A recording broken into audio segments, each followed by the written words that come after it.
great Odin's raven. This is crazy. This is crazy. This is crazy. This is ridiculous. Okay, I'll go.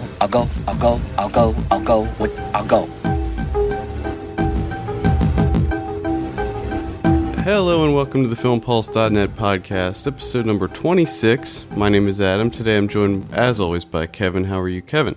I'm well. Doing well. I'm doing pretty well myself. Today we're going to be reviewing The Watch, as well as going over some news bits, including our thoughts on the Life of Pi and Cloud Atlas trailers. We're going to be highlighting some Amazon Blu-ray deals, and we're going to be going over our weekly movie predictions. But before we talk about what we've been watching this week, I just want to make a quick announcement that you can watch the full movie of Klown, the Danish film that we've been talking about entirely too much on the show.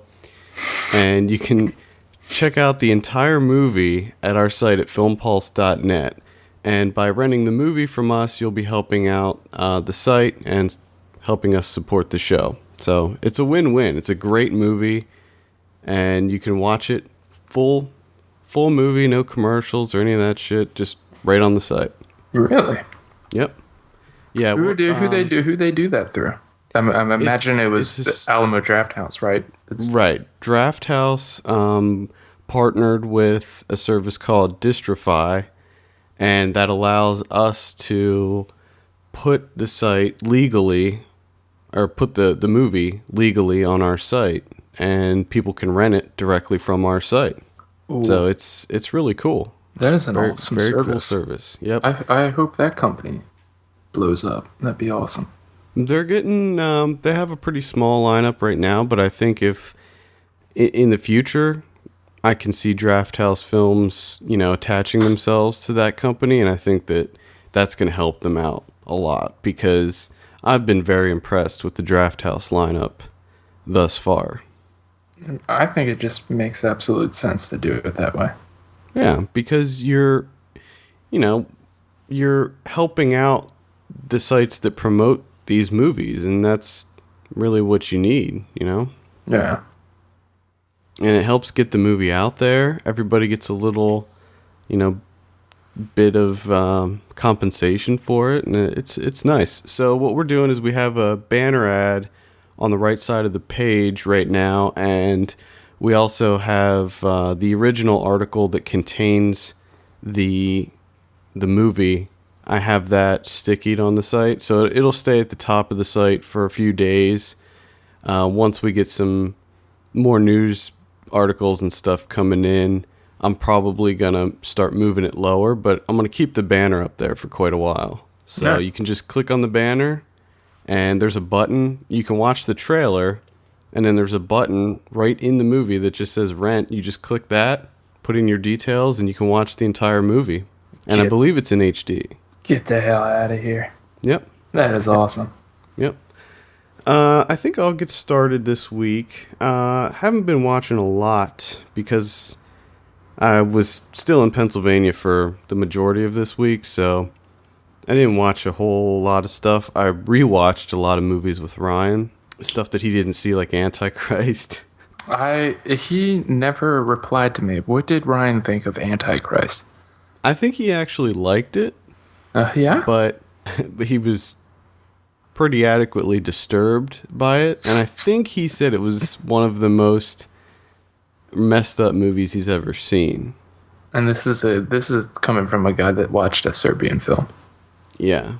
I don't know, though. I mean, that scene at the end with the scissors. Yeah. I don't know if you can top that. That was pretty.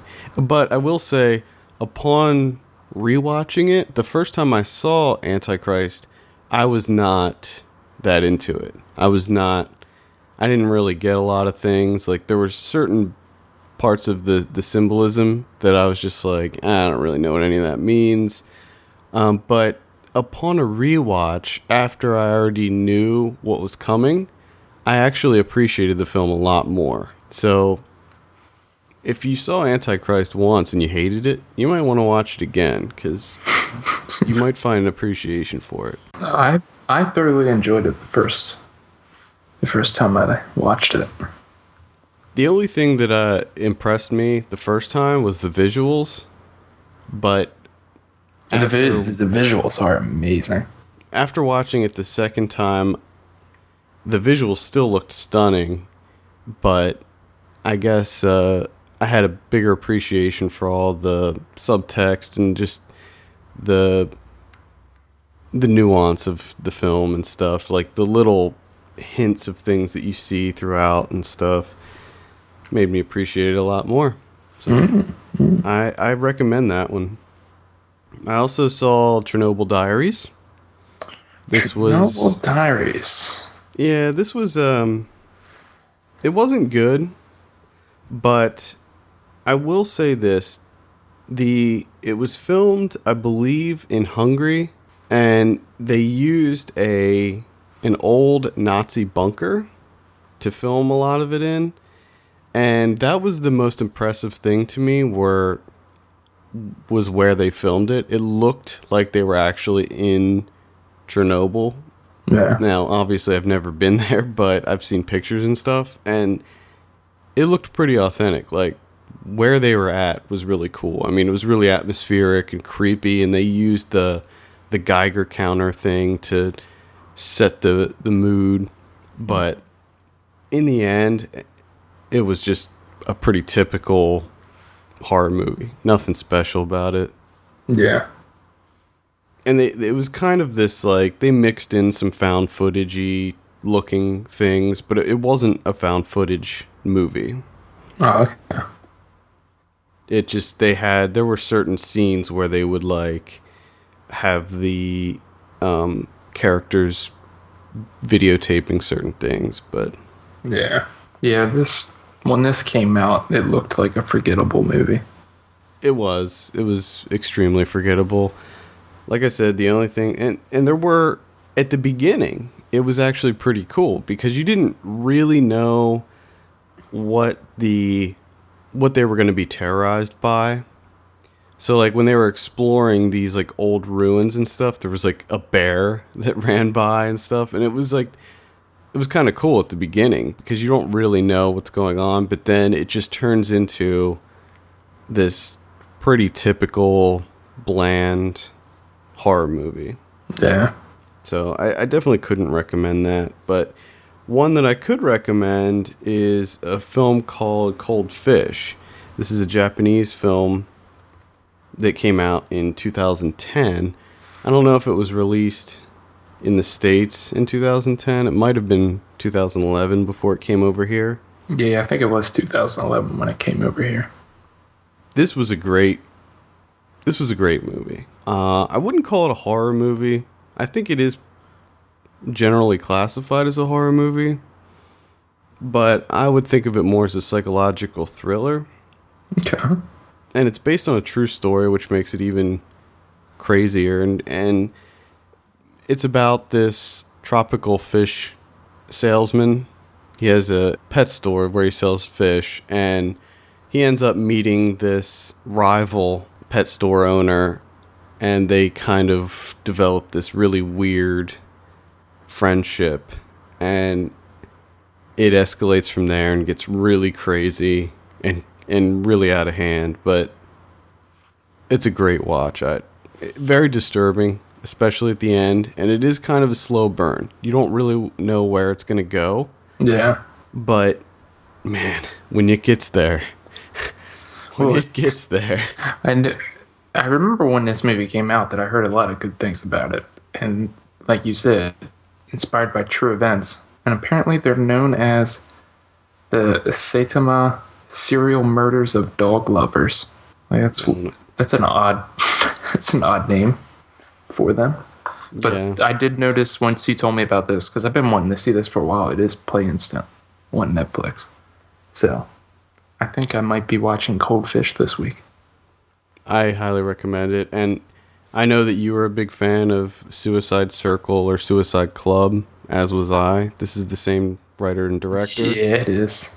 And same with Noriko's Dinner Table, which was the sort of sequel to Suicide Circle, and Hair Extensions, which was another great Japanese horror movie. So now I recommend it. I was disappointed in Noriko's Dinner Table. It was a lot different, like tonally a lot different than Suicide Circle. I didn't find it to be nearly as energetic or like just crazy. I found it to be kind of dull compared to Suicide Circle. Yeah, but this guy, he's all over the place when he makes movies, though. Makes a lot of different things.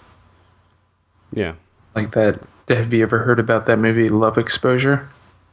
I heard of it. I mean, I've never seen it. I haven't read too much about it. 237 minutes long. 230, yeah. About a guy that takes panty shot photos.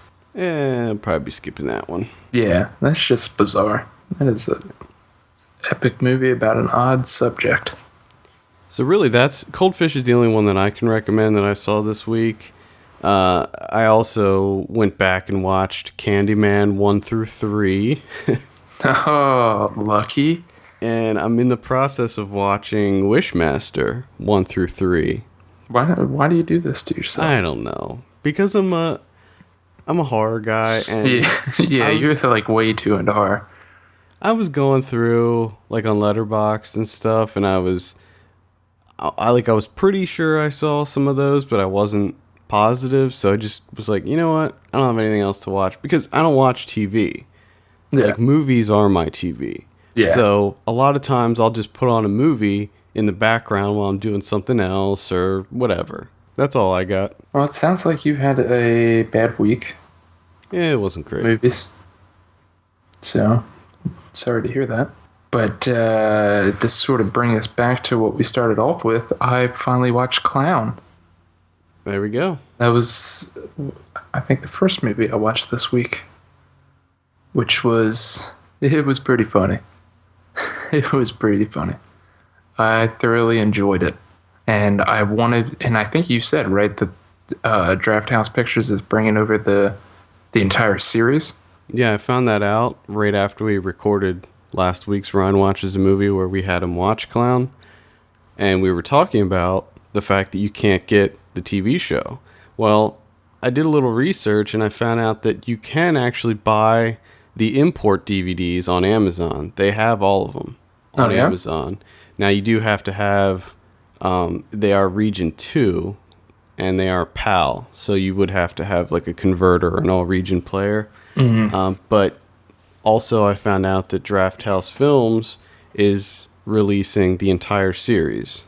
Yes. I don't know if they didn't say if it was going to be on DVD or Blu-ray or both, but it just said, actually, if you go to the Draft House Films website, you can download the Lars von Trier directed episode of Klown for free and watch it. And at the end, they do a little promo, and that's where it says that the entire series is going to be released soon. That's awesome. And by the way, the Lars von Trier episode is hilarious too. I didn't get to watch that yet, but I'm definitely excited to see the show because, I mean, I enjoyed Klown, but I think it was one of those instances where you and Ryan and Justin too sort of built it up too much that I thought I was going to be like laughing my ass off through the entire movie, and that didn't really happen. So it was a little bit of a letdown, but it was still very enjoyable movie, and I'm definitely excited for the TV show. Yeah, I have a feeling that the TV show is going to be a lot funnier. The episode that we saw was very funny. Yeah, very funny. Because the thing that the scene that you were telling me about in the episode of the TV show, that's like stuff that's up my alley. This movie was just a bit too much like over the top stuff, like too much raunchiness and just gross out stuff. There wasn't really any really good dialogue-based humor. Yeah, there was a couple spots. One of my favorite bits of dialogue was very simple and was near the end when Bo just said, "I hate you." I enjoyed that. I enjoyed when Casper said, "This isn't the Tour de other things." Yeah. And the whole bit with the man flirting. Yes. At the very end, when he's like, "Yeah, that sort of backfired on me." Literally. And he says, which is probably a spoiler, but I'm going to say it anyways. You can cut it out if you want. But he's like, "Yeah, a man raped me." He's like, "No, you made love to a man." Just the way he said, "You made love to a man."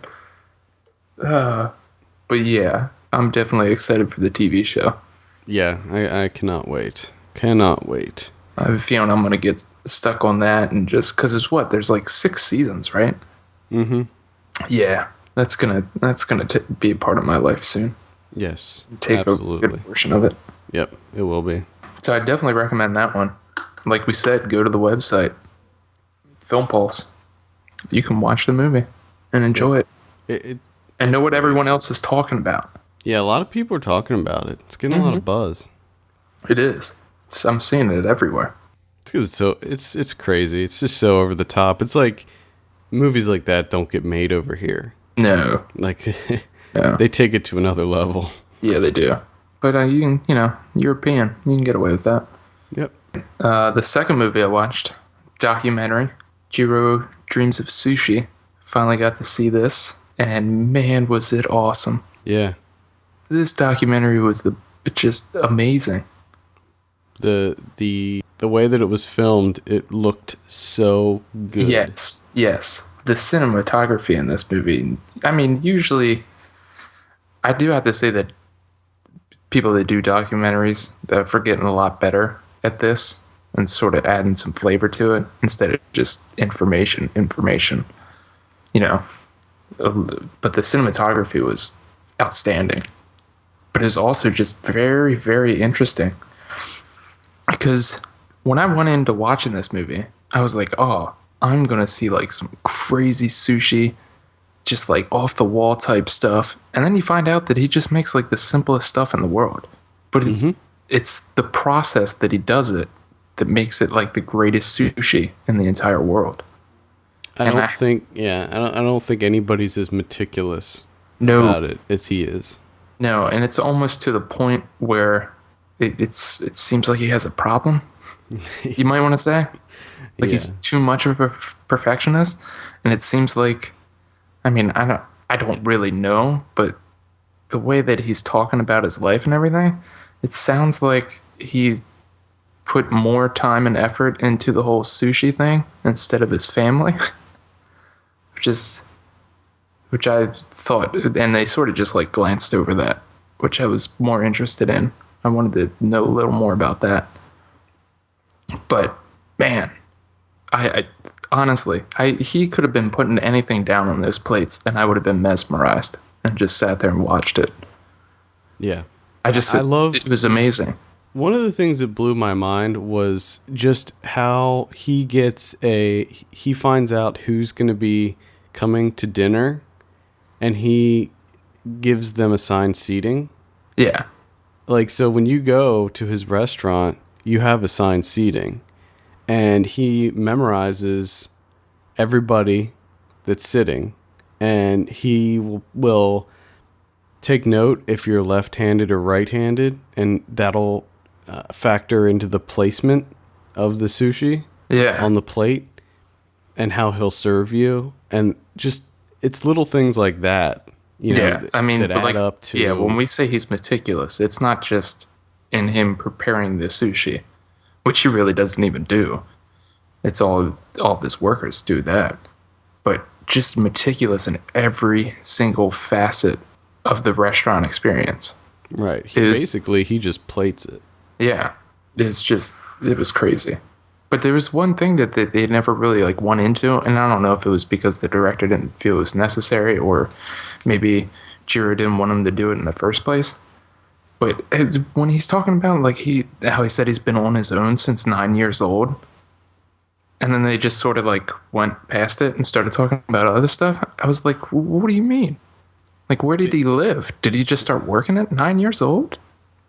They didn't really get too much into his family life. No. Like, did they show his wife at all? No. Yeah, I don't remember that. That was just bizarre. I'm like, man, the guy's been alone since 9 years old. What did he do? They really stuck with just the sushi aspect of it. Yeah. But I did like that they went into the whole, like, how they get their fish. That was and really everything. Interesting. And it's just, I mean, they really care about their food.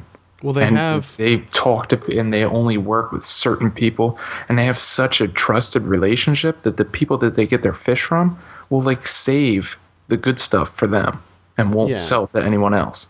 And they have a special dealer for each type of fish. Yeah. So they'll have a shrimp guy, and they'll have, like, you know, a squid guy and all this stuff. Yeah, and their rice crazy. guy. Their rice guy. Oh, yeah, the rice was a big thing, too. Like how they prepare the rice and stuff. Yeah, because what was it? Like, I can't remember what hotel came to him and was like, we want to use your rice. And he was like, no, I'm sorry, you can't. Yeah, very, very good movie. I'm a Yes. big documentary person, so I was loving it. Yes, I thoroughly enjoyed it. Definitely recommend that one. I pretty much can recommend every single movie that I saw. Except for, well, no, I can recommend it, but I have a feeling we're going to get into a discussion about it. Yeah. Which is the one I watched last night. The Turin Horse. Ugh. Which is right up your alley. It's like your kind of movie. It was like made for you, Adam. Here's the thing about the Turin Horse. Now, That was what I was thinking the whole time I was watching. I was like, dude, this is right up Adam's alley. This is perfect for him. I'll watch anything. I mean, I watch a lot of art house films and stuff like that.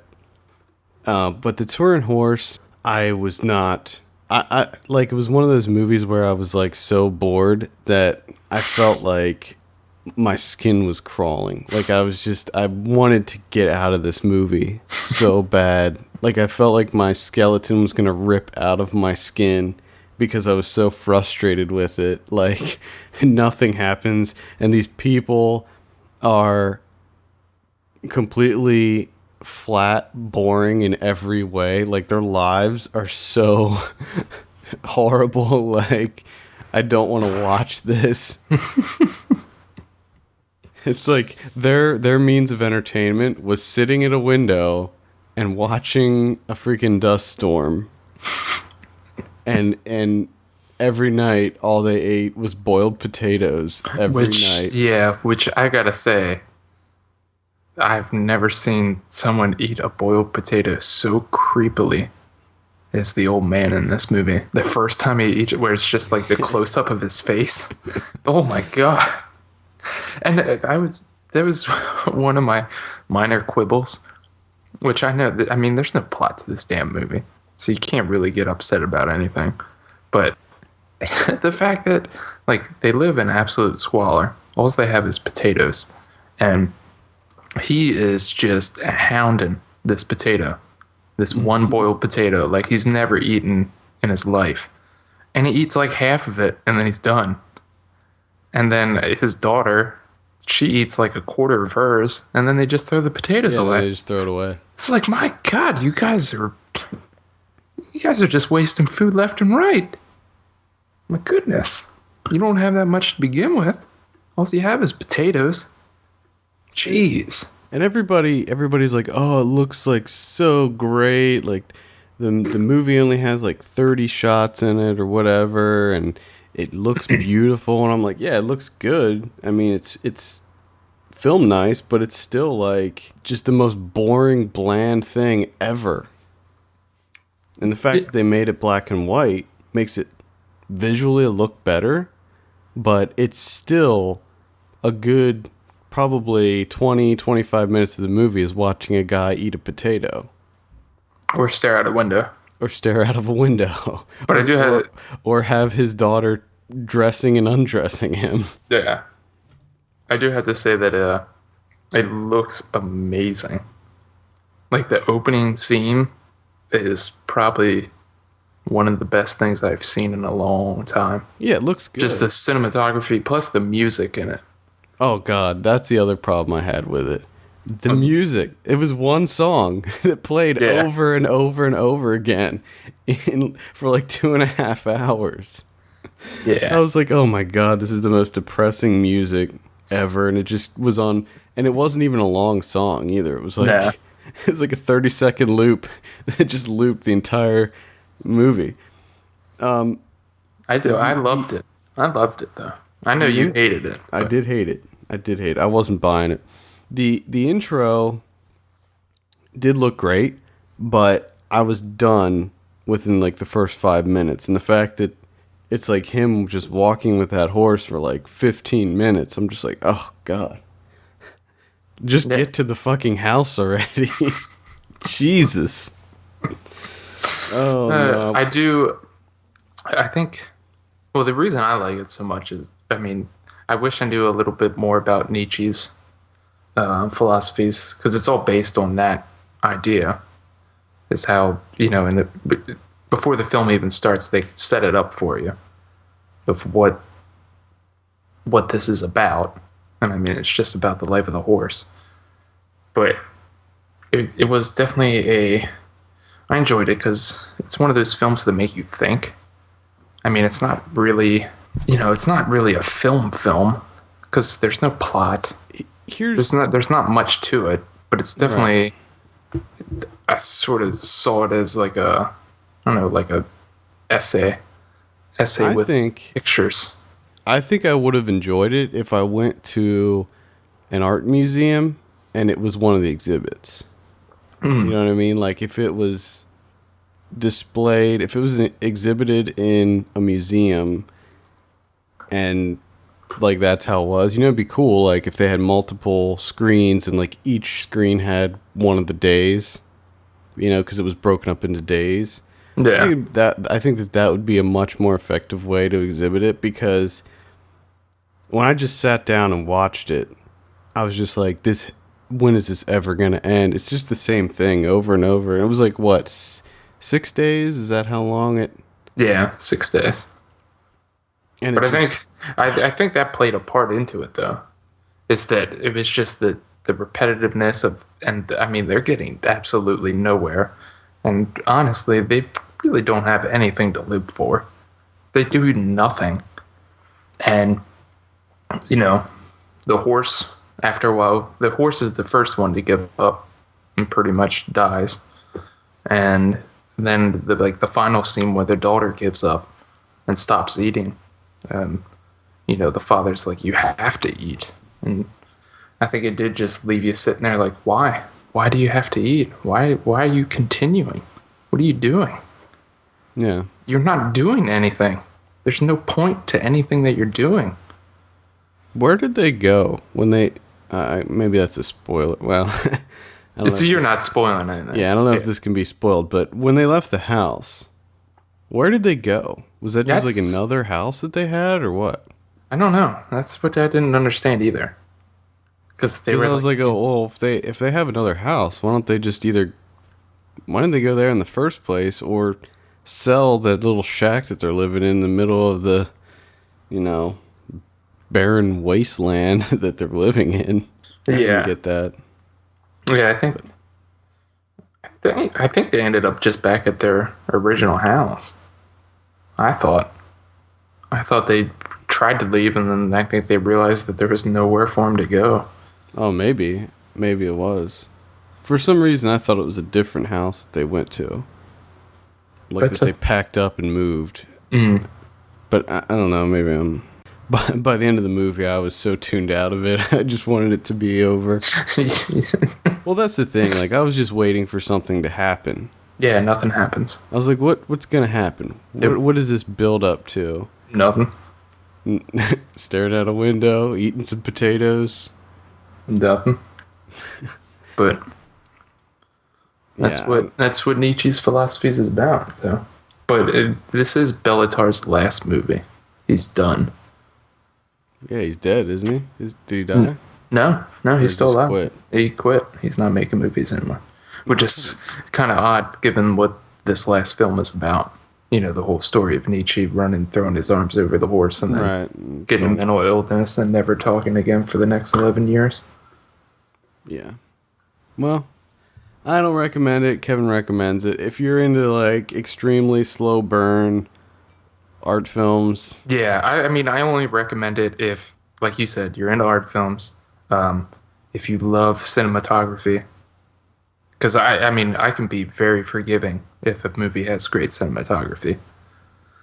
Or, you're into Nietzsche. Or you're into Bellatar. But other than that, you're going to hate this movie.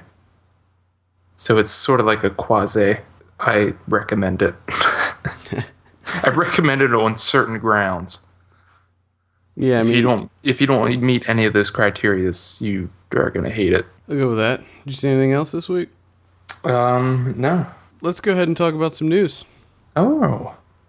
Really the two main things I want to talk about are two big trailer releases. We have Life of Pi, the new Ang Lee film, and we have Cloud Atlas, the Wachowski brother and sister, and I cannot remember the other guy, the other director. Tom Twyker? I don't know how you pronounce his last name. Guy did Run Little. Yeah, he did Run Little. So, first up, let's talk about the Life of Pi trailer. What'd you think? Life of Pi trailer looks terrible. Terrible. That movie looks terrible. I actually don't really have an opinion on it, honestly. I thought it looked like a Tarsum Singh movie. Yeah, it does. It reminded me of that. And with Ang Lee, I don't know if that's necessarily, if it said Martin Scorsese, I'd be like, all right. Even though it doesn't look great, it'll probably be awesome. Yeah. But with Ang Lee, I'm sorry, but after rewatching Crouching Tiger years later, I don't think that movie holds up. No, and that's one of the main reasons I have not gone back and watched that movie again. Because I'm pretty sure if I do, I'm going to be like, wow, why the hell was I so into this? I almost guarantee you it'll be in your Slumdog category of movies that you don't like anymore or whatever. Yeah. I think it has potential. It could be cool. Visually, it looks like it's going to be pretty great. Well, see, that was the thing that I actually hated. I thought the visuals looked terrible. Well, they didn't look real. No, it's just... If you were going for like a realism, but I thought that they looked really stylized. And I'm not... I mean, like when the whale came out of the water and stuff, I was like... It looks almost like it's animated. Animated in a way that it's not supposed to look real. But I doubt that they're going for that. Yeah. I didn't like the way it looked. Everything looked like green screen to me. It just looked too fake. Oh yeah, I mean everything looks like extremely fake. Extremely. So I don't know. I just have a feeling that they could have done a better job. Maybe I'm wrong. I don't know. It's based on the book, right? I never read the book. No. So I don't really know the story or what happens or anything like that. But it looks like from the trailer we can see pretty much everything that happened because they show him like waking up on an island or something. So we know that he eventually gets out of the water. Yeah. And it has Gerard Depardieu in it. So yes, it does. He plays Frenchman. But I remember seeing this book a couple of times, and I wasn't even interested in the book. I thought it sounded awful. Is it like a young adult novel or something? I don't know. It sounds like it. Yeah. The Bengal tiger's name is Richard Parker. Yeah, I wrote that. I wrote that in the article that on the site about it. I thought that was hilarious. Richard Parker. So what'd you think of the Cloud Atlas trailer? Now, the Cloud Atlas trailer was... Now, that looks pretty damn good. I'm pretty excited about this movie. So if you're not aware, they released a 6-minute trailer for Cloud Atlas, and this is going to be a huge... I think that this is going to take the term epic to another level. Yes. You have... characters like Tom Hanks, Halle Berry. I think there's some. I think they're the main two characters, but we also have like Susan Sarandon in it, Hugh Grant. Who's the older guy that's in it? Can't remember his name. Jim Broadbent.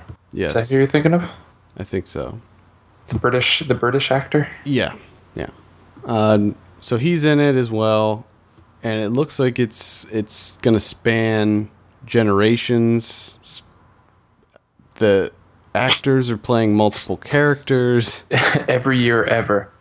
I think it's every year in the entire history. It looks like it goes from all the way back in like the Middle Ages almost to the distant future. I mean, I know that part of it takes place in the 70s. I could tell that. Part of it takes place in the movie The Fifth Element, I think. Yeah. Or at least it just, like, I mean, it looked that way. It looked like as soon as that popped up, I was like, what the hell? What's going on? Did I miss something? It looks like it's going to be and part of it looks like it takes place in Waterworld, too. Yes. Yes, I thought that. I think it's about the history of movies, maybe. I don't know. Well, I think that they have a hard time describing what this movie is about, because even watching even watching a 6-minute trailer, I'm still not sure what I saw. I definitely see why they released a 6-minute trailer. But now did this play a part? Because you wrote a rant about this. No. I forget when this was, like last month or something, where you were getting... No. This one didn't anger you? This one didn't? No. This is different because they released, the Wachowskis and the other director released a video kind of with their describing why they made this long trailer and everything. And that doesn't bother me at all, because with a huge movie like this, that's really hard to kind of come up with a synopsis for it. Yeah. I think that it is necessary to see it, because like I just said, I still don't really know what the hell it's about, what this movie's going to be about. So I think a 6-minute trailer fit. Plus, I think the movie is 3 hours long, so that's gonna, that helps it too. Now, if they start releasing 12-minute clips here and there and come out with an extended trailer, I'm sure they will. If they start doing that crazy stuff, then I'm going to be upset. But yeah, the other director's name is Tom Tykwer. I always forget his name. Tom Tykwer. He did some other stuff other than Run Lola Run, though, right? Didn't he? Yeah. What was it, The International? Remember Didn't he do that other one with the same actress from Run Lola Run? Yeah, what the hell was that called? The Princess and the Warrior? Yes. Yeah. So you're going to be seeing the Cloud Atlas then? You're into that? I think so. There's only a couple of things that I'm not into about it. Number one, I don't like Tom Hanks playing serious characters. I'm not a fan of Halle Berry or Hugh Grant. But I am a big fan of Jim Broadbent, so... And it just looks... it's one of those things where I have to see it, because now that I watched the trailer, I'm like, what the hell is this about? Someone had to go. It just looks like it's just how, I guess, acts can change things from the past, present, and the future, I guess. One of those things. It looks like it's somehow tied together with that. Well, first they mentioned a book. And then they seem to mention a sonata. So I don't know if maybe everything's tied together with that Cloud Atlas sonata. Probably. I'm sure that it all ties together somehow, but I don't know. I just hope that I'm not the one that has to review it for the site. I think it's going to be a tough one to review. I'm not reviewing it. Not it. Not it. Do you have any news you want to go over? I was just going to say they announced the lineups for Toronto and Venice. That is correct. That's right. Some good things are in the horizon here. Getting pretty excited about. I don't have the list in front of me. Do you have it in front of you? Yeah, there's tons of movies. Yeah, but there's Toronto's got Argo, the new Ben Affleck movie. Mm-hmm. The opening night movie will be Looper, so we'll get to hear about Looper. I'm very excited for that. I'm unbelievably excited for that movie. Silver Linings Playbook. Not excited. Not excited, but yeah, it is David O. Russell. So I don't know. I might check that out. I'll probably wait and see what I hear about it. You need to watch Primer before Looper comes out. Yeah, I do need to watch Primer. That'll be your homework assignment, to watch Primer. The new Ramin Bahrani movie, At Any Price, which seems very odd. The guy that did Chop Shop and Goodbye Solo, doing a movie with Dennis Quaid and Zac Efron. That's weird. Yeah, I read about that. It's weird. Cloud Atlas is playing, which we just mentioned. I mean, there's a new Noah Baumbach movie, which apparently no one even knew about, which has Greta Gerwig, and she co-wrote it as well. Not surprising. No. Have you heard about the Iceman? Yeah. Yeah. He's a was he a hitman? Yeah. And it's like the biopic of him or whatever. Yes, with Michael Shannon. Mm-hmm. Yeah, that's going to be playing there, which I'm getting really excited about that. And just tons of other stuff. Playing. And then Venice, of course, has Terrence Malick's new movie, To the Wonder. That also has The Iceman and At Any Price, the Ramin Bahrani movie. But it also has Spring Breakers. So we'll finally get to hear about Harmony Korine's Spring Breakers. Which, yes, this is starring James Franco and Selena Gomez and what's the other girl that I always forget her name? Vanessa Hudgens. Yes, Vanessa Hudgens. I'm so curious about this movie. I don't know if it's going to be good. I have no idea, but it's like a freak show. I just have to see it. I'm so curious about it. I'm going to go see it just because of the pictures I saw with James Franco with the grill and the cornrows holding the guns up. I don't know if you saw that picture, but Yes. It's hilarious. It blows my mind. And that's in competition too. Well, the thing about Harmony Korine, and we talked about this before when I listed Trash Humpers as one of my 1 out of 10s. I don't really like any of his movies, and yet I see every single one of them when they come out. Yep. And I don't know why. It is like that whole, freak show mentality, that whole freak show vibe where I just have to see what he's gonna be doing. Yeah, and especially with a cast like that, and what the plot line is. I know. I'm really interested. It sounds a lot more mainstream than any of his other works. But at the same time, completely not mainstream at all. But at the same time, I mean, he could take it in, and make it crazy Trash Humpers land. I think he's probably going to, too. I don't think that's out of his system. I don't think he can get that out of his system. It's going to be bizarre. It seems like he's really into the whole, VHS, nasty, dirty recording type thing. There's going to be something in it that just makes you gag. There always is. Yeah. Yeah, there is.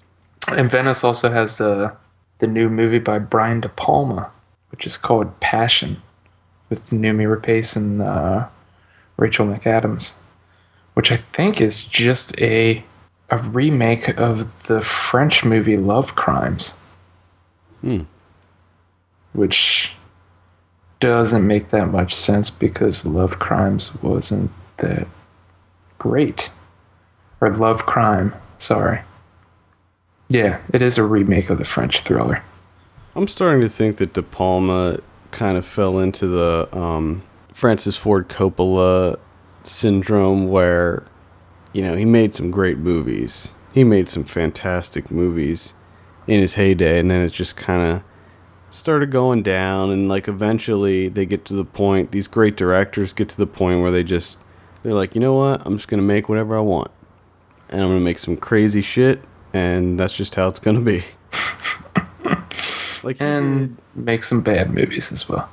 Well, his last movie was Redacted, which I don't know if you saw that, but it was horrible. I didn't even hear about that.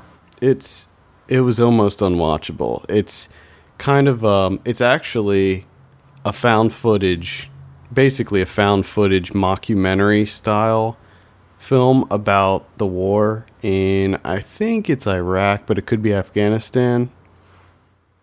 And it was terrible. Just terrible. Yeah, that sounds awful.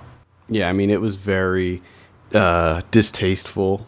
And made our military look so horrible. Like, they were nothing but a bunch of, like, evil killers and rapists and stuff, and, you know. Well, Brian De Palma did make Snake Eyes with Nicolas Cage. Yeah, I mean, he's made some garbage, but when you look at the bulk of his filmography, it's great. Yeah. I mean, he's made some really good stuff. But I still feel like he was on his way down. You know, pretty much at Snake Eyes. Because then he has, like, Mission to Mars, and I actually like The Black Dahlia, but I know that a lot of people didn't. And then he has that Redacted. So, I don't know. Maybe Passion will be good. Doesn't sound like something I'd be interested in. Yeah, I don't know. I don't know if I'll check it out. Because I'm one of those people where I'm just like, well, I'll just watch the French movie Love Crime. Why do I have to watch the American one? I mean, if it's that good that they had to remake it, I'm just going to watch the original. Well, there are a few remakes that... Yeah, I think... me and my wife were talking about that last night because I'm one of those people that think the new Girl with the Dragon Tattoo is a lot better than the original. I agree, and I would also probably go out on a limb and say that I thought that the Let the Right One In remake, Let Me In, was better than the original. Oh, yeah? Yes. Very similar, but I still liked the American version better. There's a couple other examples of that. I think that there's a really good argument for The Departed being better than Infernal Affairs as well. That's true. But at the same time, I'm still like, why? Why waste your time? Just come up with something else. Well, come with something new. You know what? Like, I complain about that a lot too. Like, especially, you know, when we're again going back to Klown, it doesn't need an American remake. But at the same time, with certain movies like The Departed or whatever, it's a great story. Girl with the Dragon Tattoo. It's a fantastic story, but people aren't going to watch it because it's not in English. Yeah. And it doesn't have big actors that they know. Well, so sometimes it's just the only way to get a good story out there. Well, they don't deserve that good story then. Don't cater. Reserved. It's just reserved. Yeah, don't cater to them. Okay.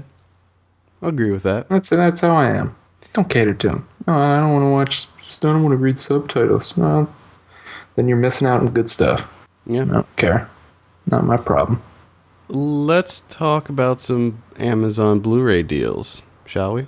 Let's. To get these incredible deals, just go to our site at filmpulse.net and either click on the Amazon banner, shop as you would normally, or click on the store link and check out some of our favorites and what we've been talking about on the show. First up, we have the Die Hard collection, $21.99. This is all 4 Die Hard movies. Were you into any of the Die Hard movies? Yeah, a little bit. First one. I really like Die Hard as opposed to any of the other, like Lethal Weapons or anything like that. Beverly Hills Cop, all those. Yeah, I wasn't into Lethal Weapon that much. I think that the first Die Hard is still remains one of the best action movies ever made. It's got comedy in it. It holds up too. That's the thing. It really holds up. And I like Die Hard 3 a lot. The one with Samuel L. Jackson. Yeah. So $21.99 for all 4 of them on Blu-ray. That's not a bad deal. No. And we have Grease, $7.99. Whoa, Grease. Damn. I don't like Grease. No. Oh, yeah. I agree. I don't really like Grease either. I can understand its appeal, and I can see why people like it, but I just don't like any musical whatsoever. Do you like the Sound of Music? No, I hate any musical. I'm sorry. What about Singing in the Rain? Hate it. Anything that involves I don't get it. Who the hell's like, oh, you know what this story needs? We need to move it along and with the dialogue where you sing it. Why? Why do you have to sing the damn dialogue? Just talk like normal people. I hate musicals so much. I hate musicals too. You know what the number one I hate? What is it called? The umbrellas of where the entire all the dialogue is sung. There's no talking. Sweeney Todd does that. Sweeney Todd is terrible, if that's the case. Yeah, I saw that in the theater and I was like, oh no. Like, I knew it was a musical, but I didn't realize that it was one of those musicals where everything, like the dialogue is all sung. Ugh. Yeah, The Umbrellas of Cherbourg, I think is how you pronounce it. I don't know. It's a French movie and it's terrible. It's fucking awful. I hate musicals. Knock it off. Stop it with the musicals. Give us a break. Quit it. Well, fortunately, I don't think a lot of people like musicals. We don't see a lot of musicals coming around. Well, you remember there was a little bit where it blew back up when Chicago came out. And then we had like Moulin Rouge too. Yeah, and I remember Hedwig and the Angry Inch was big, and actually they just announced a sequel to that. Well, they shouldn't. They should not do that. Yeah, I mean they're still. I mean, was Rock of Ages considered a musical? I don't know. Yes. Yeah. That's terrible. God, I forgot that one existed. And that was only a couple months ago. Yeah. No, stop trying to bring it back. We don't like it.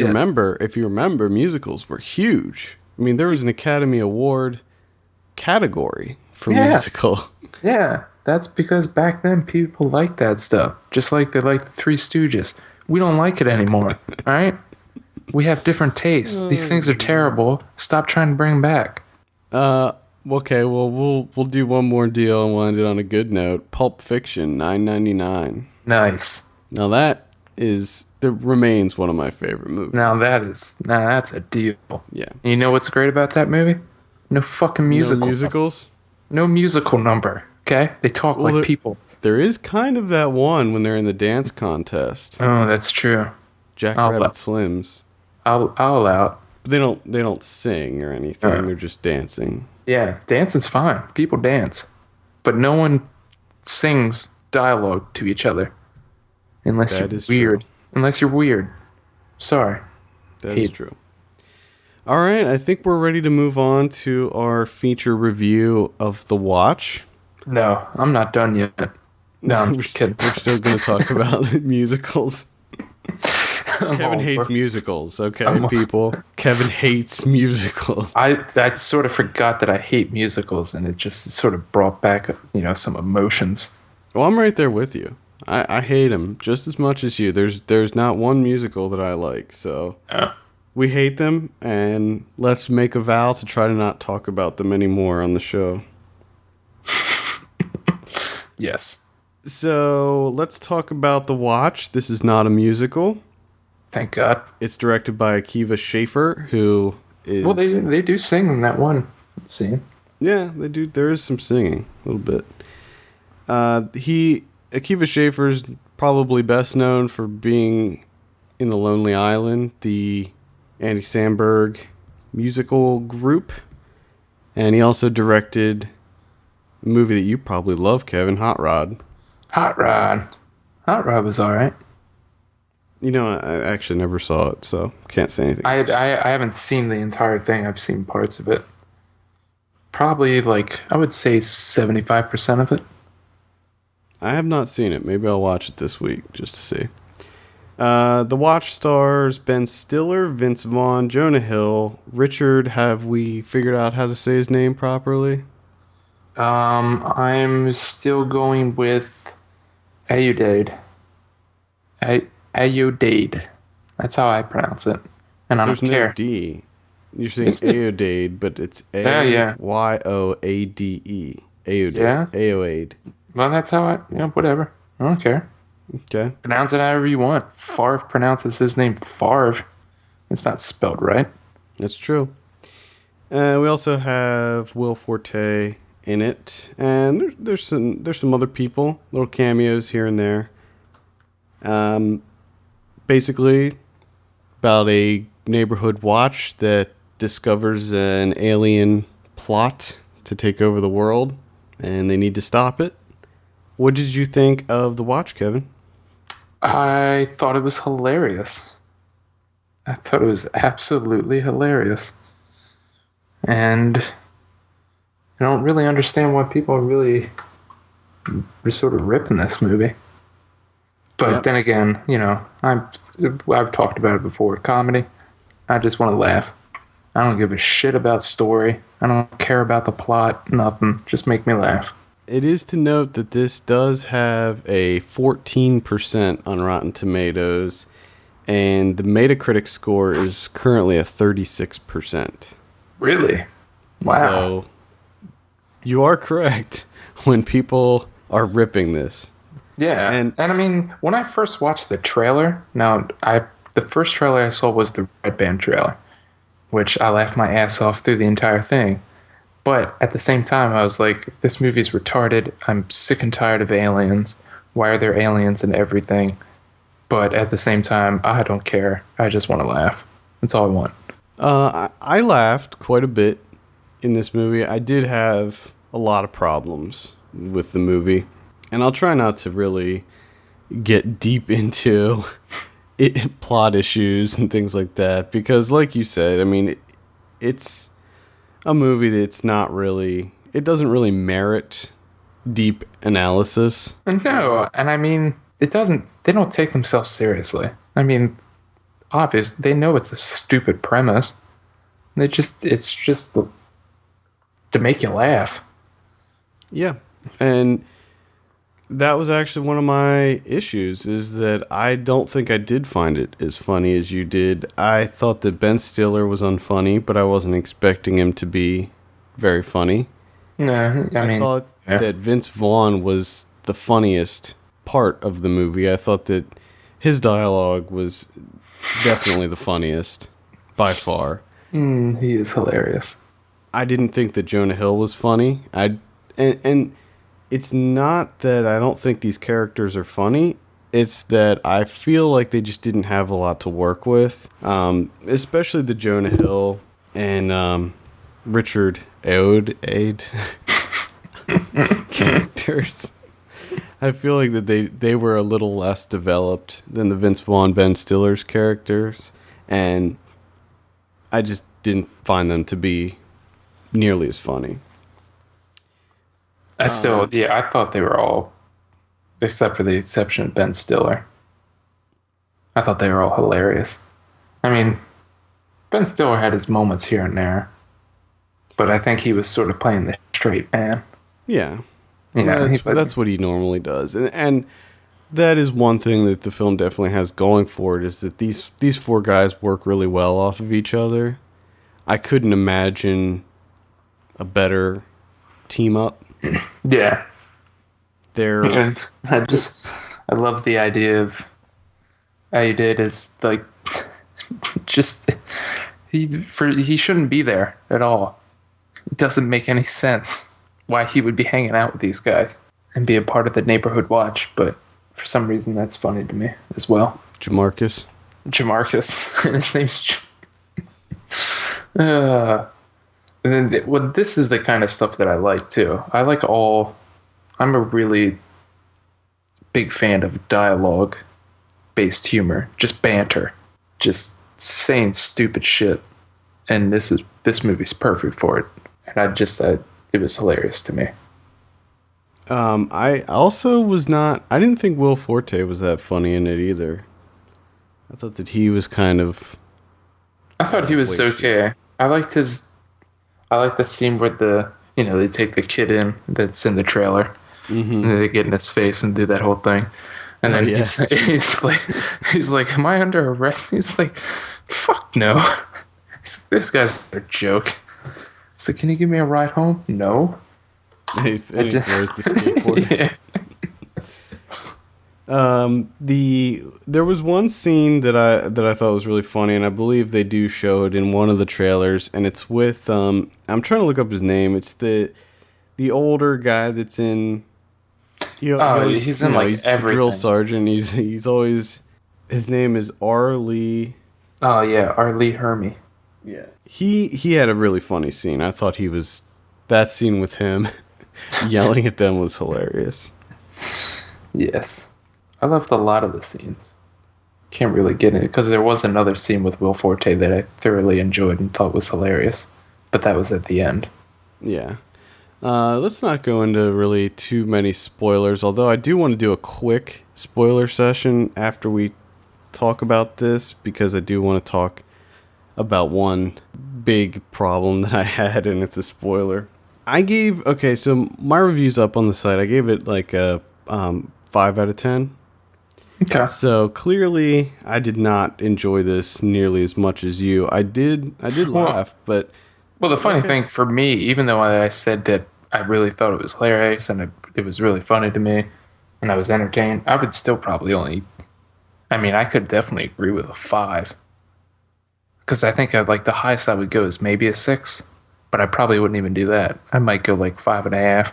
when I was kind of taking mental notes throughout because I knew I was going to be reviewing it, throughout most of the movie, I was like, okay, like 6.5, 6.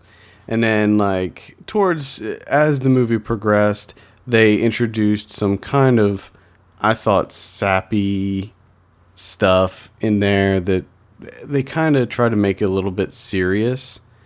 And I didn't think that it fit at all. And I was like, okay, well, I don't really need, like, the whole thing with Ben Stiller and his wife and all that stuff. And I was like, okay. Yeah, that's the number one thing that I never understand with comedies. Why they always have to like add that heart like halfway through the film, and usually that's the point where the comedy just goes straight downhill, where they sort of just brush the comedy to the back burner, and they're like, oh, we're gonna deal with the heart of the movie now. It's like, no, please don't, just keep making me laugh. That's what I'm here for. If I wanted heart and stuff, I'd go watch a drama. I thought that the comedy was a pretty even keel throughout the movie. Yeah. I didn't feel a big drop off in the comedy, even during some of the bigger action scenes near the end. But at the same time, I would still rather watch the 4 of these guys just doing neighborhood watch rounds rather than fighting aliens. Yeah. I thought that the funniest things were them, trying to interrogate people and just the ridiculous ideas they would get in their head and stuff like that. Yeah, I mean, their thought processes of trying to, gather information or get intel are completely off base and hilarious. When they're sitting around trying to they're coming up with their plan to get intel from what was Lee Ermey's character's name? I think it was like Manfred or something. It was something like that, yeah. Yeah, Manfred. Yeah. Just, I mean, and it's very in depth though, the plan that they come up with, but completely ridiculous. Yeah, and they actually unnecessary. show that. They show that in the trailer too. In the Red Band trailer. So, but I love the seriousness that they talk about it though. Let's go into the spoiler section real quick, because there's just a couple things I want to bitch about. So we're going into a spoiler section. If you haven't seen The Watch, or if you don't want it spoiled, please fast forward now. We'll have the time code in the show notes, so you can just skip right on over this discussion. It's not going to be very long. So we're in a spoiler section now. The biggest issue I had, one of the biggest issues, I didn't feel like Jamarcus should have been an alien. Yeah, I thought I had a serious issue with that. And then after you discover that he's an alien, I was thinking, oh, he's gonna like help them and like use his alien powers or whatever. But he doesn't. He just shoots the other aliens with a gun. Yeah. These aliens are like super strong and they can do, all kinds of stuff. And I was like, why is he not utilizing his own power? The only thing that I did like about, and what I said earlier is like right off the bat, I was thinking that he was an alien because, like I said, I'm like, why the hell is he in this group? He doesn't fit. It's like one of those little puzzles when you were a little kid where you have 4 things and what thing doesn't match, and you're like, Jamarcus. Yeah. There's no reason for him to be there. But when you found out he was an alien, I was like, oh, okay. And that was the only thing that I sort of liked at the end, is that it turned out that he was just like like a random alien, just like, dude, just a regular guy, because they're like, because I thought that was one of the funniest scenes when they're like, they ask him to destroy the. Yeah, he's like, I don't know how it works, and they're like, what?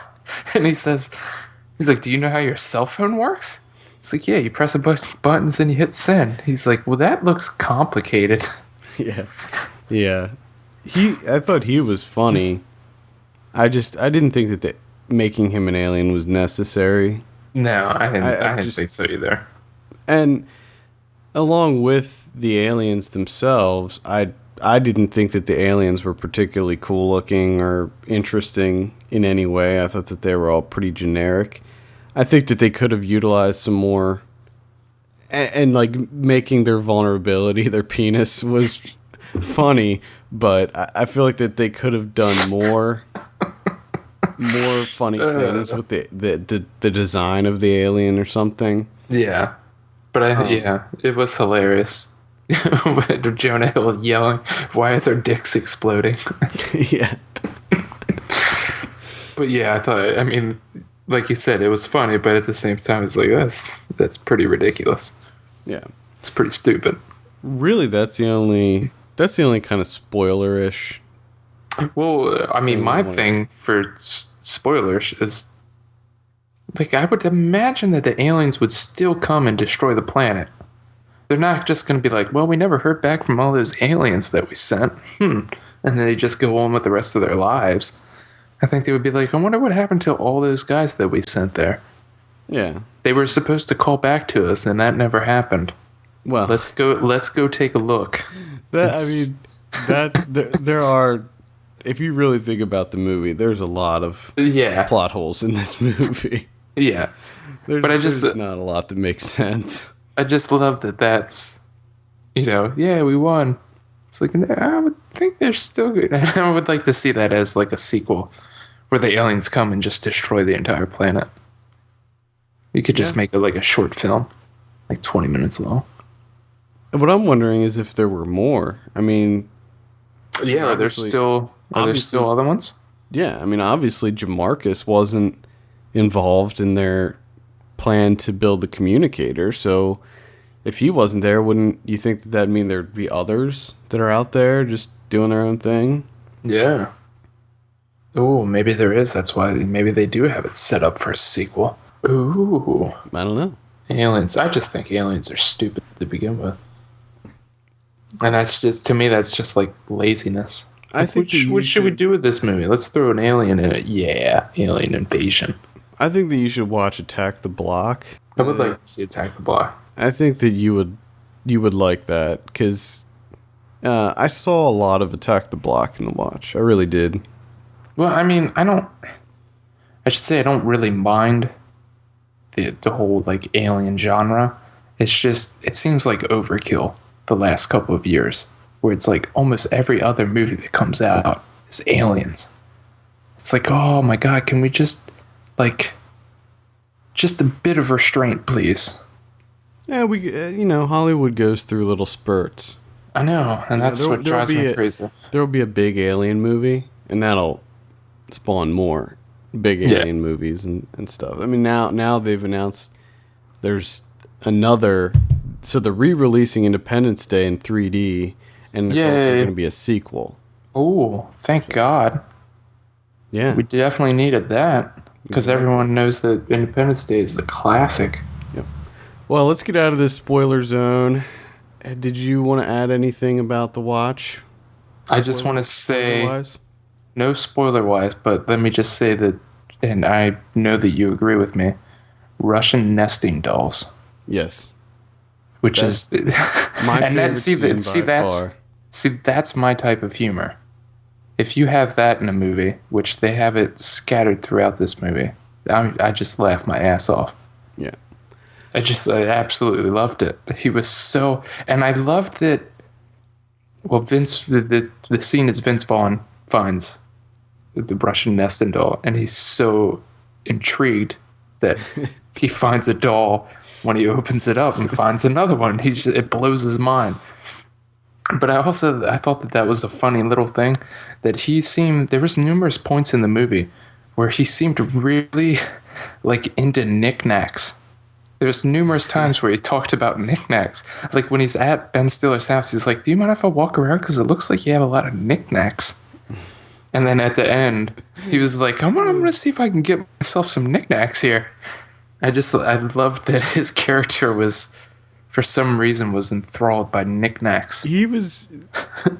I thought it was great because he was playing his kind of typical Vince Vaughn character, but it was different enough. Like he was less mean. Yeah, he was extremely positive. He was really a happy dude. He was just he was like excited about everything. Like they set it up perfectly of how his character was going to be at the beginning of the film when he was looking at the TV at the Costco. Yes. That was just so funny. And my brain was so trained into thinking that Vince Vaughn is an asshole, or he always plays an asshole, that I thought he was being sarcastic and just being a dick. But then I realized, like, oh no, this is the character that he's playing. Like, he's just happy and excited about everything. Yeah, he's essentially like a little kid. Like everything makes him so happy.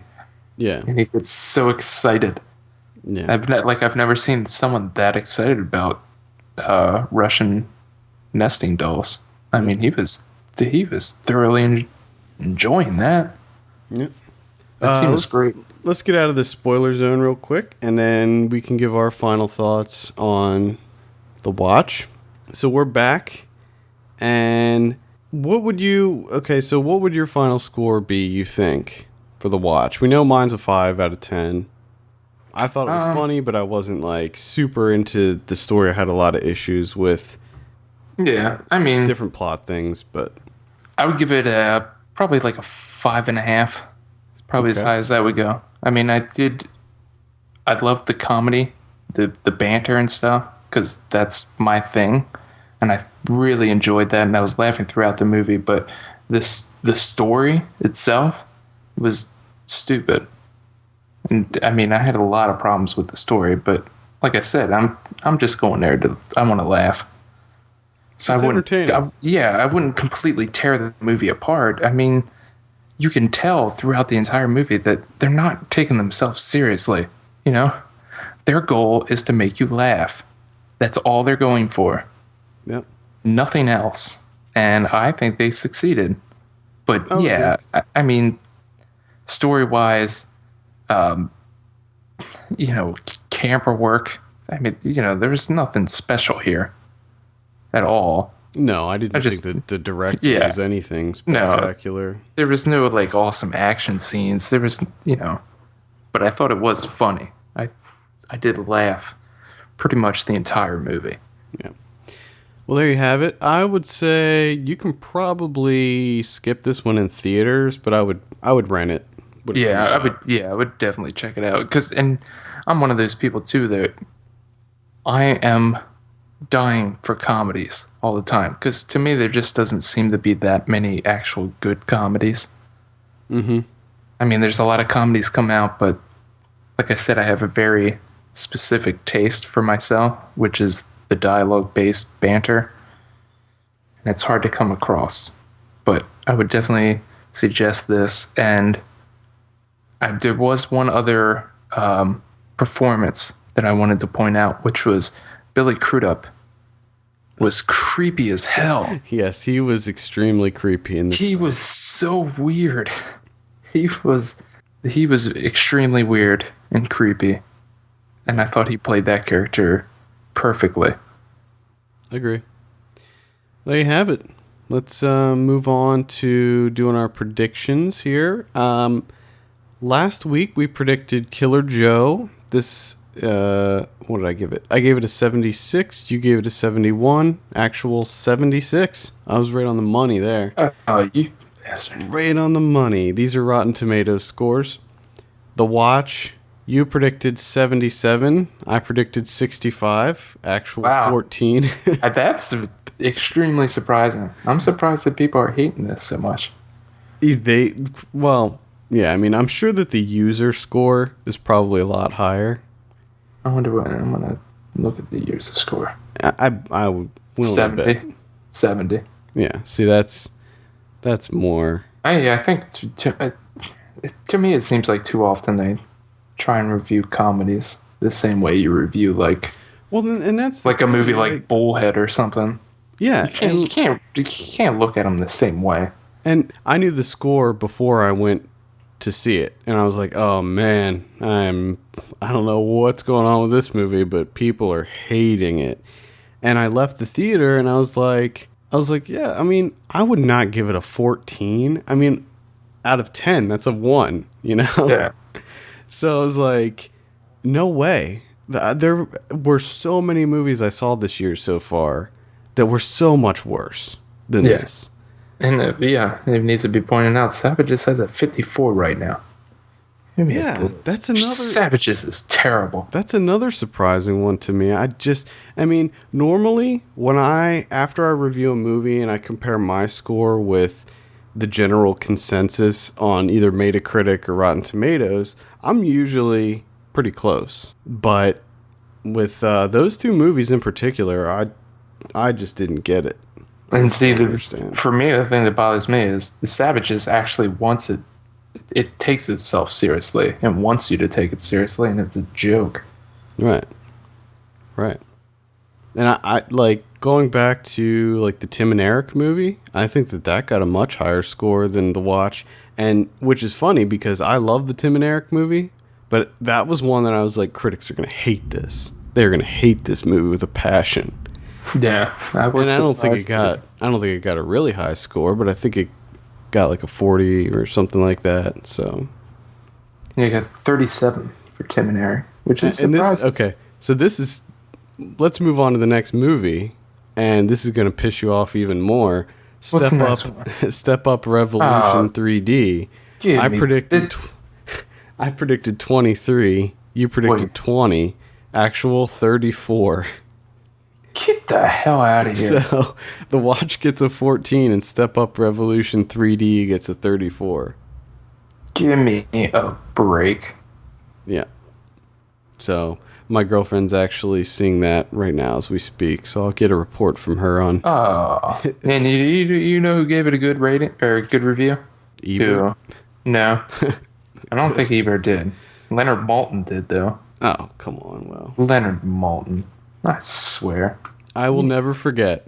You need to retire. You were watching it with me. It was on whatever kind of stupid show he had, and he gave Snow Dogs his hot Snow vote, Dogs. his hot vote, and he gave Black Hawk Down his not vote. Yeah. And ever since then, he's been a joke. Yeah. I'm sorry, but I can never respect somebody that would give a shining positive review to Snow Dogs and tear Black Hawk Down apart. Well, I can't entertain Leonard Maltin. Oh my god, yeah. He also, because I'm just looking at other, he gave a bad review to Moonrise Kingdom. What an idiot! You know he writes for IndieWire. Yeah, and he gave a good review. This is even better than the Snow Dogs. Bad review to Moonrise Kingdom. Good review to What to Expect When You're Expecting. Oh. So, I mean, he's just like, it's almost as if he's trying to purposely go against the grain. bravo, Leonard Maltin. Bravo. Anyway. You're a joke. The other one that we predicted was Ruby Sparks. You predicted 51. I predicted 60. And the actual score on that one was 75. 75. So that was another big win for me this week. Current score tally is 32-17. I'm right there. Well, for like months we were neck and neck. But I started pulling ahead. Let's see if you can come back this week, because we got 4 predictions to do this week. First up, we have Total Recall. Total Recall. Yeah, what do you think about this one? I have no idea where this is going to go. I want to say I'm going to go 77. 77? Yeah. I also don't know where this is going to go. I don't think it'll be more than 77. In fact, I think it's going to be considerably lower. So I'm going to say like a 60. And and that's a safe bet. And I have a feeling that it's going to be even lower. Okay. I don't know why. Then we have Diary of a Wimpy Kid, Dog Days. Oh, yeah. This is the third Diary of a Wimpy Kid movie. And the thing I don't understand about this is that these movies get panned by critics. Even the first one. I mean, critics just tear these movies apart, but because it's based on the really, really widely selling books, I guess they make money, so they're going to keep making these things. Yeah. I'm going to guess 19% on this one. Ooh. I'm going to go 20. Okay. I'm going to 20. Then we have Celeste and Jesse Forever. This is the Rashida Jones, Andy Samberg dramedy. I'm interested in this movie. I want to see this. Pretty good. Looks like it could be good. Yeah. What do you think on this one? I'm going to go 75. That's a good one. That's probably where I would go. I'm going to say 74. And 74? Finally, we have The Baby Makers. Ooh. This is with Olivia Munn and I think the one guy from Broken Lizards. I think that there's several Broken Lizards people in it, and the one guy that's in Broken Lizards wrote and I think directed this movie, but it's not a Broken Lizards movie. It just has like 2 or 3 of the guys in it. But maybe it is. You know what? When I first saw that, and they were like, "Oh, it's not really a Broken Lizards." I'm thinking maybe it is a Broken Lizards movie, and they're just realizing that people don't respect them as much as when Super Troopers came out. Yeah. Because if I see Broken Lizards, I immediately think crap. Yeah. Yeah, I do the same. I think it's like, to me, it's the same thing as saying National Lampoon. Exactly. I'm like, nope, terrible. Not watching it. Exactly. It does have Paul Schneider in it, though, which is odd. Yeah. I think this is going to be garbage. Yeah. Even though I will say, Olivia Munn, I used to think was a terrible actress, but she's getting better. She's in Aaron Sorkin's The Newsroom on HBO. Yeah. And she's not a main character, but she usually has a few scenes every episode, and she does a really good job. So I think she's definitely getting better. But The Baby Makers, I'm going to say 13. Yeah, I'm going to go with a 10. Yeah, that's... I mean, maybe we'll be wrong. I don't know, but I saw the trailer, and it looks pretty terrible. I refuse to watch the trailer because I have no interest whatsoever, and I don't waste my time on things that look awful. It's pretty bad. Well, I think that does it for another show. For all the latest film news and reviews, visit us at filmpulse.net, and we want to hear your feedback. Send us an email at feedback@filmpulse.net or call our voicemail line at 850-391-6071. Also, please take a minute to rate us on iTunes. We appreciate that very much. For filmpulse.net, my name is Adam. And I'm Kevin. And we will see you on Tuesday for DVD and Blu-ray releases. Ooh.